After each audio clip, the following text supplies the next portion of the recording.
ஏனென்று சொன்னால் ஒரு ஆண்டுக்கு 500 கோடி ரூபாய் வருவாய் அது தேவையில்லை என்று விட்டு மக்களுக்கு பணியாற்றுவதற்கு ஒரு தலைவர் வந்திருக்கிறார் என்று சொன்னால் உலக வரலாற்றில் புரட்சி தலைவரை பார்த்தேன்.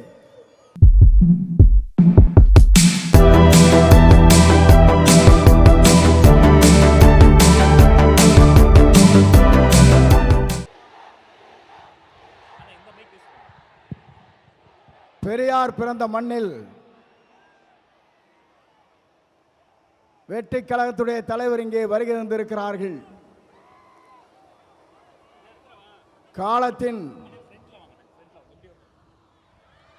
காலத்தின் கடலில் கூடியிருக்கிற கூட்டத்தை பார்க்கிற போது நாளை தமிழகத்தினுடைய முதலமைச்சர் என்ற வரலாற்றை படைக்கிற கூட்டமாக இந்த கூட்டம் இங்கே இருக்கிறது. எல்லோரும் சொன்னார்கள், எப்படி ஆட்சிக்கு வர வேண்டும் என்று பல பேர் கனவு காணுகிறார்கள். ஆனால் தமிழ்நாட்டு மக்களை பொறுத்தவரையிலும் நாளை தமிழ்நாட்டை ஆளப்போவது புரட்சி தளபதி தான். இதை யாராலும் மாற்றி காட்ட முடியாது என்ற வரலாறு தான் பெரியார் மண்ணிலே இன்றைக்கு காணுகிற காட்சியை நாங்கள் காணுகிறோம். சமுதாயம் என்பது தந்தை பெரியார் அவர்கள் குறிப்பிட்டதை போல ஏழை மக்களுடைய கண்ணீரை தீர்ப்பதற்கு ஒரு நல்ல தலைமை வேண்டும் என்று பல நாட்களாக மக்களுடைய கனவு இன்றைக்கு நிறைவேற்றப்பட்டிருக்கிறது. மிக விரைவிலேயே தான் அந்த கனவு என்பது எல்லோரும் கூடுவார்கள், கூட்டம் கூடும், கலைந்து போகும். ஆனால் நம்முடைய கூட்டத்தை பொறுத்தவரையிலும் எதிர்கால தமிழகத்தை உருவாக்க இருக்கிற வெற்றி கழகத்துடைய தலைவர் அவருடைய வரலாற்றை படைப்பதற்கு இங்கே பெருந்திரளாக இங்கே வருகின்றிருக்கிறீர்கள். அதோடு மட்டுமல்ல, சிலவே நினைக்கிறார்கள் தலைவரை பொறுத்தவரையிலும் மனிதனை மிக்கவர், நல்லவர், வல்லவர், உங்களுக்காகவே வாழ்ந்து கொண்டிருப்போர் என்பதை மறந்துவிடக் கூடாது.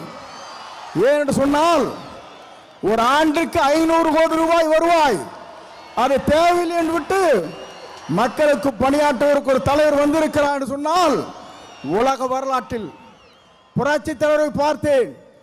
இன்றைக்கு புரட்சி தளபதி இன்றைக்கு காணுகிறேன். ஆகவேதான் மக்கள் இங்கே திரண்டிருக்கிறார்கள். என்னை பொறுத்தவரையிலும் இது தீர்ப்பளிக்கிற கூட்டம். தீர்ப்பளிக்கிற கூட்டம் மட்டுமல்ல, நீங்கள் திரண்டு வந்தால் நாடே தாங்காது என்கிற முறையிலே தான் இங்கே அற்புதத்தை தின்று கொண்டிருக்கிறீர்கள். உங்களை பொறுத்தவரையிலும் எதிர்காலம் பிரகாசமுள்ள எதிர்காலமாக மாறப்போகிறது. எல்லோரும் சொன்னார்கள், எவ்வளவு வெற்றி பெறப் போகிறார் என்று சொன்னார்கள். 234 அவர் ஆரை விரல் காட்டுகிறாரோ அவர் தான் தமிழ்நாட்டில் சட்டமன்ற உறுப்பினர் என்ற வரலாற்றை படைக்கின்ற அளவிற்கு நீங்கள் வாருங்கள், வெற்றி தேடித்தார் என்று அழைத்து விடைபெறுகிறேன். நன்றி, வணக்கம். 2026 நிரந்தர முதல்வரே, உங்களை ஈரோடு மக்களின் சார்பாக வருக வருக என வரவேற்பதில் பெரும் மகிழ்ச்சி அடைகிறேன். கொஞ்சம் சமூக நீதி பத்தி பேசலாமா?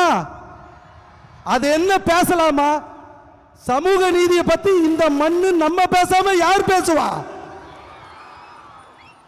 பேச்சில மட்டுமே சமூக நீதி பேசும் அரசியல் தலைவர்கள் மத்தியில் உண்மையான சமூக நீதியை நிலைநிறுத்திய எங்கள் தலைவர் எப்படி நிலைநிறுத்தினார்னு கேக்குறீங்களா? அதுக்கு சான்று நாங்க 3 பேர் தான். எங்களோட உழைப்புக்காக எங்களுக்கு இந்த வாய்ப்பை இந்த ரதத்து மேல நிக்க வச்ச எங்க தலைவர் தளபதிக்கு எங்களது நெஞ்சார்ந்த நன்றியை தெரிவிச்சுக்கிறோம். எல்லா மாவட்ட தலைவர்களுக்கும் நன்றியை தெரிவிச்சுக்கிறோம். ஒரு விஷயம் நல்லா தெரிஞ்சுக்கங்க, இந்த கூட்டம் மாற்று அரசியலுக்கான கூட்டம் அல்ல, புதிய தலைமுறைக்கான எங்கள் தலைவர் தளபதியின் புதிய அரசியல் பயணம். நீங்க எவ்வளவு வேணாலும் டேக் டைவர்ஷன் போட்டுக்கங்க. அண்ணா ஒரு விஷயம் நல்லா தெரிஞ்சுக்கங்க, மக்கள் எங்க பக்கம்தான், நாங்க எப்போதுமே மக்கள் பக்கம்தான்.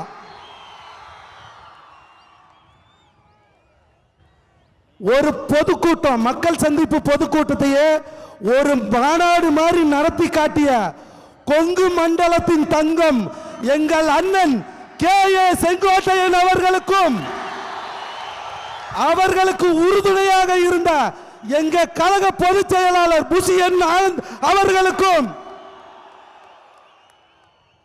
இங்கு வருகை தந்திருக்கும் தளபதி நெஞ்சில் குடியிருக்கும் அன்பு தொண்டர்கள், தோழர்கள், சகோதரிகள் உங்கள் அனைவருக்கும், மாநில கழக நிர்வாகிகள் அனைவருக்கும் எங்களது நெஞ்சார்ந்த நன்றியும் வாழ்த்துக்களையும் தெரிவித்துக் கொண்டு நன்றி கூறி விடைபெறுகிறேன். நன்றி, வணக்கம்.